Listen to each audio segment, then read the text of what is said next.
மிதுன ராசி அன்பர்களுக்கு இந்த தை மாதம் எப்படி இருக்குன்னு பார்ப்போம். தை மாதத்தில் பார்த்தீங்கன்னா மிதுன ராசிக்கு பார்த்தீங்கன்னா ராசிநாதன் 8ல் அமர்ந்திருக்கார்.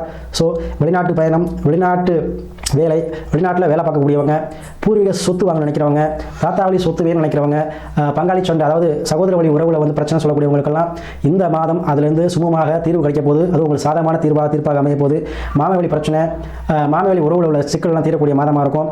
அதே போல் குரு பகவான் வந்து உட்கார்ந்துருக்கிறதுனால, ராசியிலே இருக்கிறதுனால நீங்கள் அடகு வச்ச நகையை மீட்டுவீங்க. அதே போல் கடன் அடையக்கூடிய சூழல் உருவாகும். அதே போல் குழந்தை பாக்கியங்கிறது கண்டிப்பாக கிடைக்கும். குரு வக்ரமாக இருக்கிறதுனால உங்களுக்கு யார்கிட்டயுமே பண விஷயத்தில் வந்து கரலாக இருப்பீங்க. கொடுத்த பணத்தை கண்டிப்பாக வாங்கிடுவீங்க. அதே போல் வேலை சார்ந்த விஷயத்தில் உங்களுக்கு அனுகூலமான திசை உண்டுங்க. அதே போல் வீடு கட்டணும், திருமணம் சார்ந்த விஷயத்தில் தடையாக இருக்கிறவங்களுக்கு திருமணம் மற்றும் வீடு ரெண்டுமே ஒன்றா கிடைக்கக்கூடிய அமைப்பாக இந்த தை மாதம் உங்களுக்கு அமையுது. ஸோ அதை யூஸ் பண்ணிக்கோங்க.